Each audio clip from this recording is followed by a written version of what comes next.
Yes, ఒకసారి కర్నూలు దానికి ఒక సామెత తెలుసా, ఇంటి దొంగని ఈశ్వరుడైనా పట్టలేడు. తెలుసు. కానీ కాలం మారిపోతోంది, కాలంతో పాటు సామెతలు కూడా మారిపోతూ ఉన్నాయి. పట్టుకుంటున్నాడు ఈశ్వరుడు. ఎస్, ఈశ్వరుడు అంటే ఎవరో కాదు, ఇక్కడ నంద్యాల జిల్లా అటవీ శాఖలో ఇంటి దొంగ గుట్టు ఒకటి బయటపడింది అనమాట.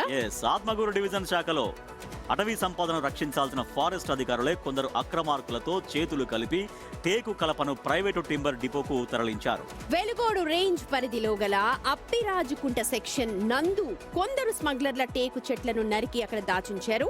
దీనిని ఫారెస్ట్ అధికారులు అక్కడ పట్టుకున్నారు. కానీ ఇక్కడ ఒక ట్విస్ట్ ఏంటంటే, ఆ పట్టుకున్న టేకును ఫారెస్ట్ డిపోకు చెందిన ట్రాక్టర్ ద్వారానే ప్రైవేటు టింబర్ డిపోకు అక్రమంగా తరలించారట.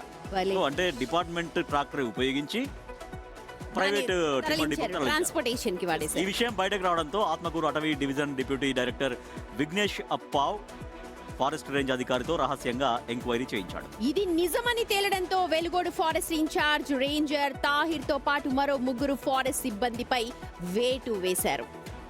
రైట్, అది అనమాట. అంటే ఇదే ఇలాగే ఉంటుంది మరి, మనం కళ్ళు మూసుకొని పాలు తాగితే నన్ను ఎవరు చూడట్లేదు అని పిల్లలు అనుకుంటున్నారు. ఇంటి దొంగ ఈశ్వరుడు పట్టుకోలేడు, కానీ నిజంగా చాలా ఫోకస్డ్ గా చూస్తే ఎవరినైనా పట్టుకోవచ్చు పోతారు కదా ఈ కాలం. దీంట్లో ఏంటంటే ఆ డిపార్ట్మెంట్ ట్రాక్టర్ ఉపయోగించి ఆ డిపార్ట్మెంట్ సంబంధించినటువంటి సంపదని ప్రైవేట్ టింబర్ డిపోకు తరలించడం, అంటే ఇది ఎప్పటి నుంచి జరుగుతుందో కదా.